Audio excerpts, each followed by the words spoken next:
1 Samuel chapter 13. Saul reigned 1 year. And when he had reigned 2 years over Israel, Saul chose him 3,000 men of Israel, whereof 2,000 were with Saul in Michmash and in Mount Bethel, and 1,000 were with Jonathan in Gibeah of Benjamin. And the rest of the people he sent every man to his tent. And Jonathan smote the garrison of the Philistines that was in Geba, and the Philistines heard of it. And Saul blew the trumpet throughout all the land, saying, "Let the Hebrews hear!" And all Israel heard say that Saul had smitten a garrison of the Philistines, and that Israel also was had an abomination with the Philistines. And the people were called together after Saul to Gilgal.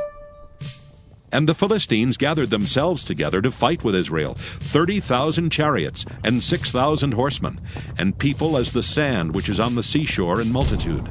And they came up and pitched in Michmash, eastward from Bethaven.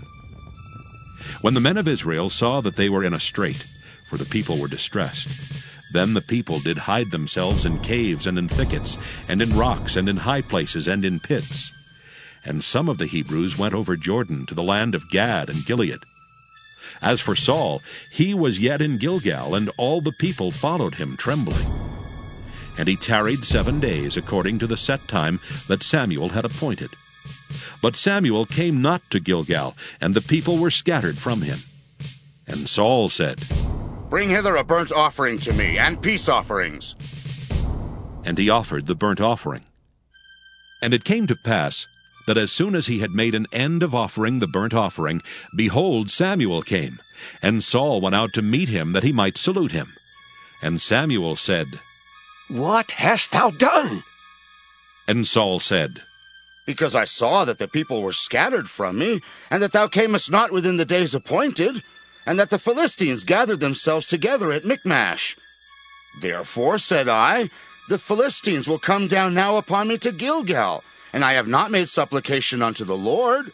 I forced myself, therefore, and offered a burnt offering." And Samuel said to Saul, "Thou hast done foolishly. Thou hast not kept the commandment of the Lord thy God, which he commanded thee. For now would the Lord have established thy kingdom upon Israel forever. But now thy kingdom shall not continue.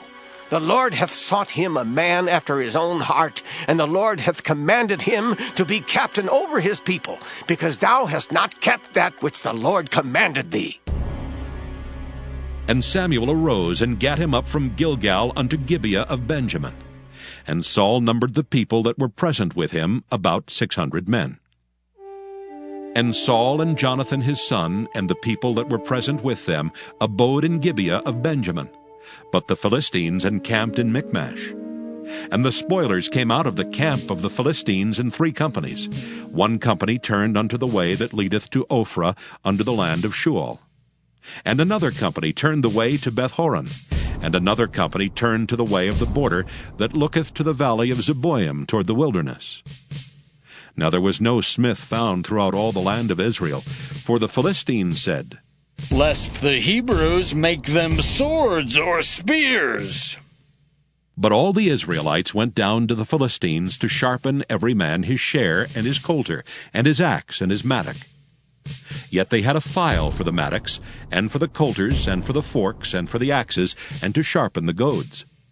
So it came to pass in the day of battle that there was neither sword nor spear found in the hand of any of the people that were with Saul and Jonathan.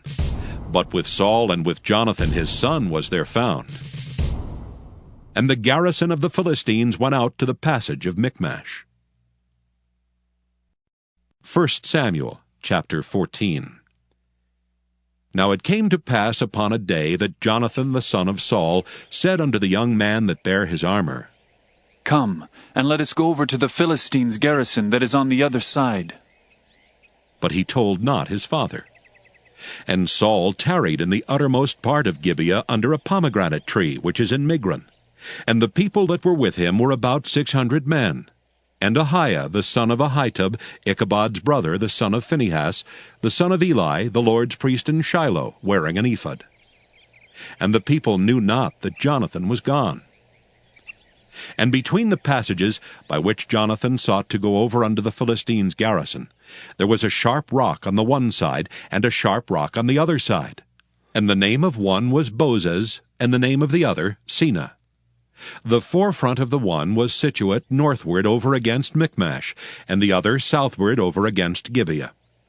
And Jonathan said to the young man that bare his armor, Come, and let us go over unto the garrison of these uncircumcised. It may be that the Lord will work for us. For there is no restraint to the Lord to save by many or by few. And his armor-bearer said unto him, Do all that is in thine heart. Turn thee. Behold, I am with thee according to thy heart. Then said Jonathan, Behold, we will pass over unto these men, and we will discover ourselves unto them. If they say unto us, Tarry until we come to you, then we will stand still in our place, and will not go up unto them. But if they say thus, Come up unto us, then we will go up, for the Lord hath delivered them into our hand, and this shall be a sign unto us. And both of them discovered themselves unto the garrison of the Philistines. And the Philistines said, Behold, the Hebrews come forth out of the holes where they had hid themselves. And the men of the garrison answered Jonathan and his armor-bearer, and said, Come up to us, and we will show you a thing. And Jonathan said unto his armor-bearer, Come up after me, for the Lord hath delivered them into the hand of Israel. And Jonathan climbed up upon his hands and upon his feet, and his armor-bearer after him. And they fell before Jonathan, and his armor-bearer slew after him. And that first slaughter, which Jonathan and his armor-bearer made, was about 20 men, within, as it were, an half acre of land, which a yoke of oxen might plow. And there was trembling in the host in the field, and among all the people. The garrison and the spoilers, they also trembled, and the earth quaked, so it was a very great trembling. And the watchmen of Saul and Gibeah of Benjamin looked, and behold, the multitude melted away, and they went on beating down one another. Then said Saul unto the people that were with him, Number now, and see who is gone from us. And when they had numbered, behold, Jonathan and his armor-bearer were not there. And Saul said unto Ahiah, Bring hither the ark of God. For the ark of God was at that time with the children of Israel. And it came to pass, while Saul talked unto the priest, that the noise that was in the host of the Philistines went on and increased. And Saul said unto the priest, Withdraw thine hand. And Saul and all the people that were with him assembled themselves. And they came to the battle. And behold, every man's sword was against his fellow, and there was a very great discomfiture. Moreover, the Hebrews that were with the Philistines before that time, which went up with them into the camp from the country round about, even they also turned to be with the Israelites that were with Saul and Jonathan. Likewise, all the men of Israel which had hid themselves in Mount Ephraim, when they heard that the Philistines fled, even they also followed hard after them in the battle. So the Lord saved Israel that day, and the battle passed over unto Bethaven. And the men of Israel were distressed that day, for Saul had adjured the people, saying, Cursed be the man that eateth any food until evening, that I may be avenged on mine enemies. So none of the people tasted any food. And all they of the land came to a wood, and there was honey upon the ground. And when the people were come into the wood, behold, the honey dropped, but no man put his hand to his mouth, for the people feared the oath. But Jonathan heard not when his father charged the people with the oath. Wherefore he put forth the end of the rod that was in his hand, and dipped it in an honeycomb, and put his hand to his mouth, and his eyes were enlightened. Then answered one of the people, and said, Thy father straitly charged the people with an oath, saying, Cursed be the man that eateth any food this day. And the people were faint. Then said Jonathan, My father hath troubled the land. See, I pray you, how mine eyes have been enlightened, because I tasted a little of this honey. How much more, if haply the people had eaten freely today of the spoil of their enemies which they found? For had there not been now a much greater slaughter among the Philistines? And they smote the Philistines that day from Michmash to Ajalon, and the people were very faint. And the people flew upon the spoil, and took sheep and oxen and calves, and slew them on the ground, and the people did eat them with the blood. Then they told Saul, saying, Behold, the people sin against the Lord, in that they eat with the blood. And he said, Ye have transgressed. Roll a great stone unto me this day. And Saul said, Disperse yourselves among the people, and say unto them, Bring me hither every man his ox, and every man his sheep, and slay them here, and eat, and sin not against the Lord in eating with the blood. And all the people brought every man his ox with him that night, and slew them there. And Saul built an altar unto the Lord. The same was the first altar that he built unto the Lord. And Saul said, Let us go down after the Philistines by night, and spoil them until the morning light, and let us not leave a man of them. And they said, Do whatsoever seemeth good unto thee. Then said the priest, Let us draw near hither unto God. And Saul asked counsel of God. Shall I go down after the Philistines? Wilt thou deliver them into the hand of Israel? But he answered him not that day. And Saul said, Draw ye near hither, all the chief of the people, and know and see wherein this sin hath been this day. For as the Lord liveth, which saveth Israel, though it be in Jonathan my son, he shall surely die. But there was not a man among all the people that answered him. Then said he unto all Israel, Be ye on one side, and I and Jonathan my son will be on the other side. And the people said unto Saul, Do what seemeth good unto thee. Therefore Saul said unto the Lord God of Israel, Give a perfect lot. And Saul and Jonathan were taken, but the people escaped. And Saul said, Cast lots between me and Jonathan my son. And Jonathan was taken. Then Saul said to Jonathan, Tell me what thou hast done. And Jonathan told him and said, I did but taste a little honey with the end of the rod that was in mine hand, and lo, I must die.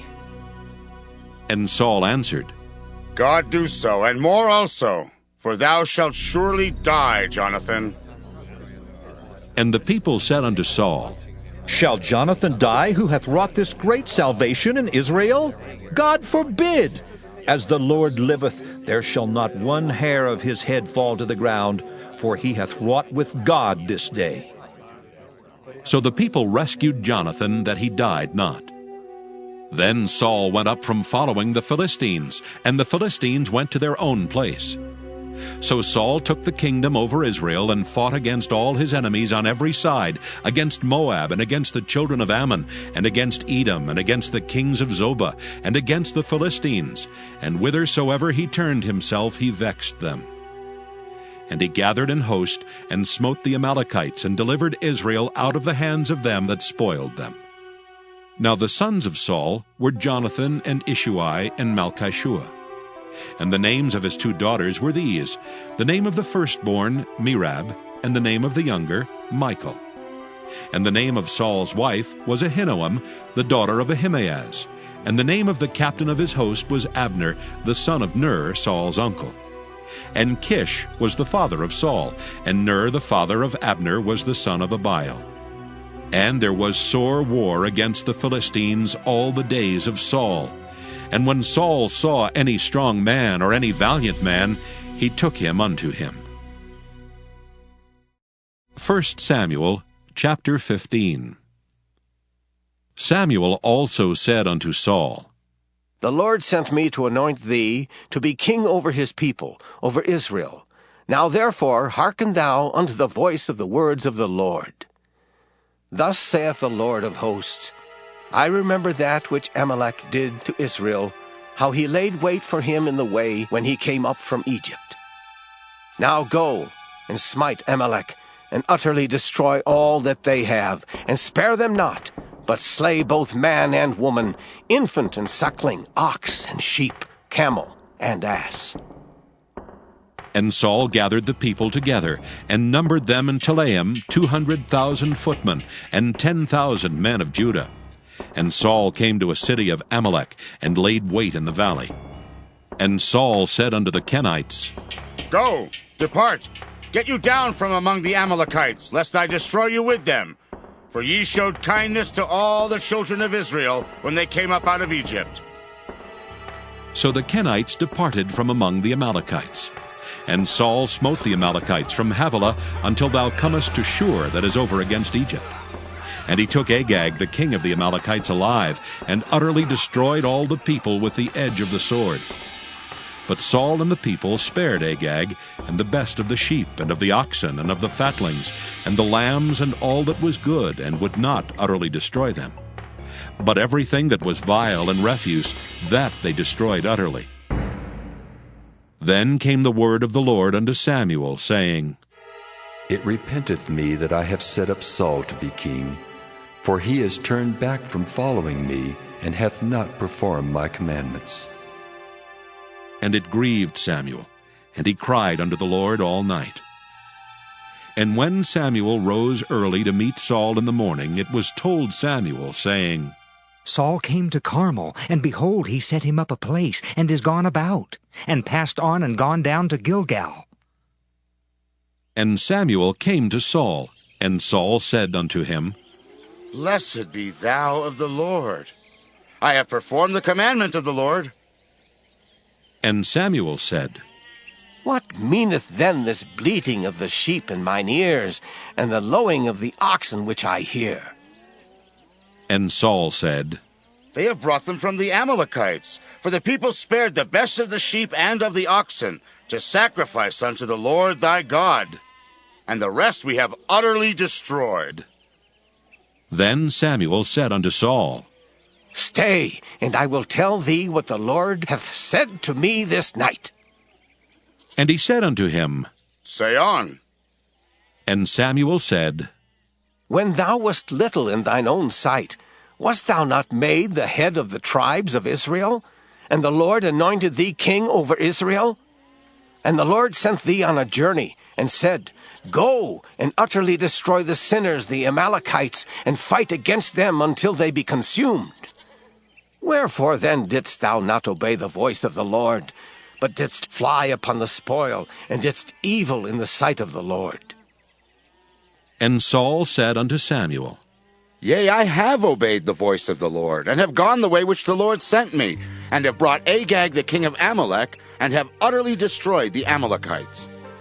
But the people took of the spoil sheep and oxen, the chief of the things which should have been utterly destroyed, to sacrifice unto the Lord thy God in Gilgal. And Samuel said, Hath the Lord as great delight in burnt offerings and sacrifices as in obeying the voice of the Lord? Behold, to obey is better than sacrifice, and to hearken than the fat of rams. For rebellion is as the sin of witchcraft, and stubbornness is as iniquity and idolatry. Because thou hast rejected the word of the Lord, he hath also rejected thee from being king. And Saul said unto Samuel, I have sinned, for I have transgressed the commandment of the Lord and thy words, because I feared the people and obeyed their voice. Now therefore I pray thee, pardon my sin, and turn again with me, that I may worship the Lord. And Samuel said unto Saul, I will not return with thee, for thou hast rejected the word of the Lord, and the Lord hath rejected thee from being king over Israel. And as Samuel turned about to go away, he laid hold upon the skirt of his mantle, and it rent. And Samuel said unto him, The Lord hath rent the kingdom of Israel from thee this day, and hath given it to a neighbor of thine that is better than thou. And also the strength of Israel will not lie nor repent, for he is not a man that he should repent. Then he said, I have sinned. Yet honor me now, I pray thee, before the elders of my people, and before Israel, and turn again with me, that I may worship the Lord thy God. So Samuel turned again after Saul, and Saul worshipped the Lord. Then said Samuel, Bring ye hither to me Agag, the king of the Amalekites. And Agag came unto him delicately. And Agag said, Surely the bitterness of death is past. And Samuel said, As thy sword hath made women childless, so shall thy mother be childless among women. And Samuel hewed Agag in pieces before the Lord in Gilgal. Then Samuel went to Ramah, and Saul went up to his house to Gibeah of Saul. And Samuel came no more to see Saul until the day of his death. Nevertheless, Samuel mourned for Saul, and the Lord repented that he had made Saul king over Israel.